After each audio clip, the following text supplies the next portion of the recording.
반갑습니다. 3월 4일 토요일 새벽 하나님께 올려드립니다. 함께 우리의 찬송 중에 찬양 부르십니다.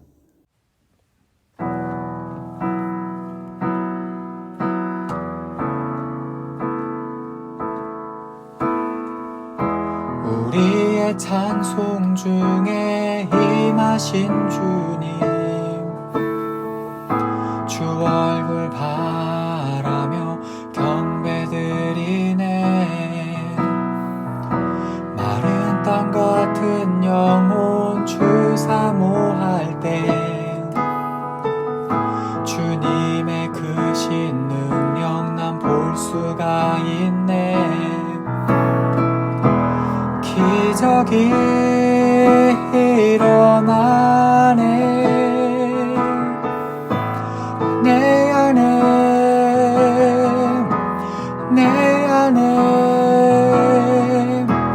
기적이 일어나네. 내 안에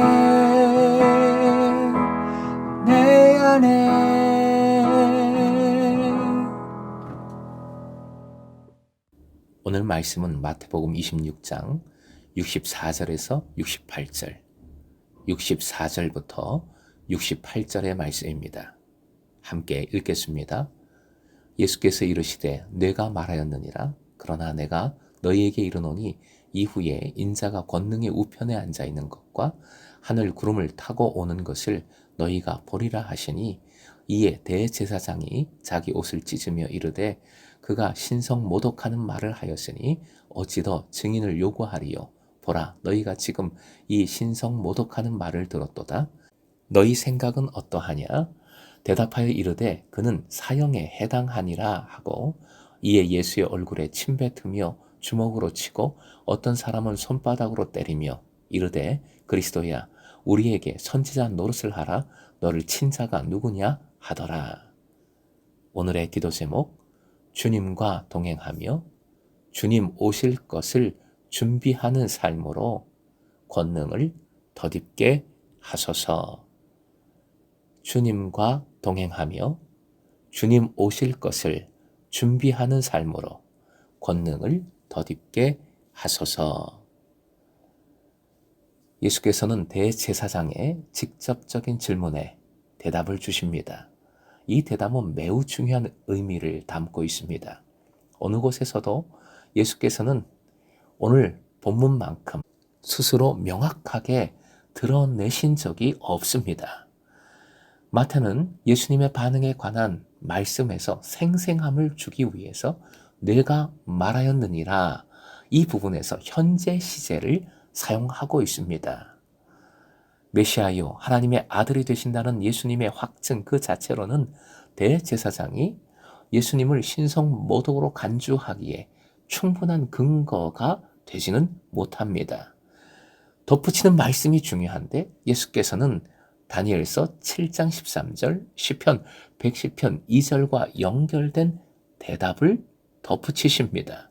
즉 주님을 승리의 모습을 가지신 분, 모든 사람들이 섬기고 그의 나라가 끝나지 않는 왕권과 영광과 통치력이 있는 분, 하나님의 오른편에 앉아있는 분과 동일시하신 겁니다. 이를 통해 대제사장은 예수를 끔찍스러운 신성 모독을 저지른 것으로 간주했습니다. 예수께서는 자기 고백 속에서 주님이 메시아이며 다니엘서와 시편 말씀에 언급된 즉 인자와 주와 같은 분이라 명백히 선언하신 것입니다. 자신을 유일무이한 존재로 하나님과 동일한 선상에 올려놓으신 것이지요. 대제사장은 예수의 이 말을 도저히 참을 수 없었습니다. 예수님의 말은 분명히 비진리로 보였고 심히 분노하게 만드는 불경한 것으로 여겼습니다. 그래서 그는 분을 토했고 옷을 찢습니다. 이때부터 대제사장의 송사가 만들어집니다. 그리고 예수님의 운명이 결정되어 버리지요. 더 이상의 증인 필요 없습니다. 다른 증인들이 말하는 것은 중복되고 불필요한 증거가 될 뿐입니다. 현 사건의 판정은 사형에 해당하느니라 목적입니다. 결국 예수를 없애려는 유대 당국자들의 이미 결정된 목적을 실행하게 된 것입니다. 유대인들은 사형을 집행할 권리를 갖고 있지 않았으므로 예수께서는 로마 당국자들에게 보내질 것입니다. 하지만 67절에서 68절 예수님을 학대하고 조롱합니다. 이것은 유대 지도자들의 예수에 대한 적대감을 잘 반영해 줍니다. 아마도 예수님의 눈을 가리고 때렸을 것입니다. 그래서 선지자 노릇을 하라는 것은 때린 자가 누구인지 초자연적으로 능력으로 알아맞혀 보라 조롱한 것입니다. 그들에게 예수님은 조롱의 대상, 사기꾼에 불과했습니다. 유대 당국자들이 예수 죽일 목적을 세워놓고 온갖 열심을 다했습니다. 목적이 잘못되었기에 이들의 열심은 자신을 지옥으로, 다른 이들을 심판으로 이끄는 열심일 뿐이었습니다. 맹인이 되어 맹인을 인도하는 열심일 뿐이었던 것이지요. 내내 침묵하셨던 예수께서는 유대 종교 지도자들의 올가미에 스스로 몸을 던지고 마십니다. 즉 예수께서 메시아가 되심을 인정하신 것뿐만 아니라 자신이 하나님의 우편에 앉아 있을 것이고 하나님의 영광으로 오시는 영광스러운 재림 시에 그들이 예수님을 볼 것이라는 자기 고백을 한 것입니다.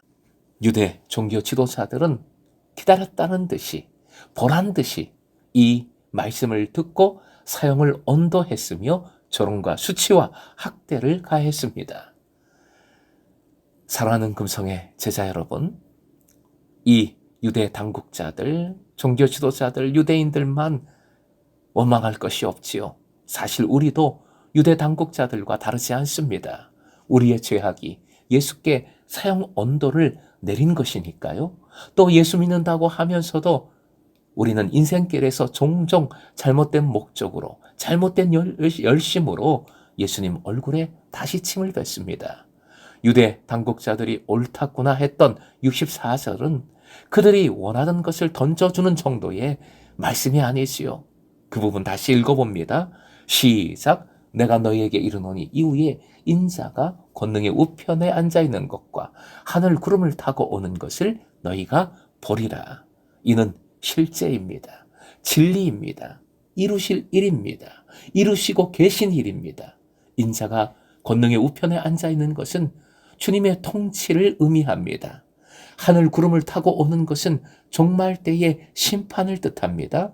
즉 이미 오셨고 죽으심과 부활을 통해 지금도 오시고 그리고 다시 오실 예수 그리스도 우리의 메시아이십니다. 이를 믿는 이는 주님과 바로 지금 동행하기 위해 그리고 다시 오실 주님을 맞이하기 위해 살아갈 것입니다. 사랑하는 금성의 제자 여러분, 우리는 이 목적을 위해서만 살아가십시다. 주님과 어떠하든지 겸손히 함께 하는 삶, 다시 오실 주님을 준비하는 삶이라는 목적만을 위해 온전한 열심을 행하십시다. 이러한 열심으로, 열정으로, 믿음으로 주님의 권능을 덧입는 금성의 제자 되시길 주님의 이름으로 축원드립니다.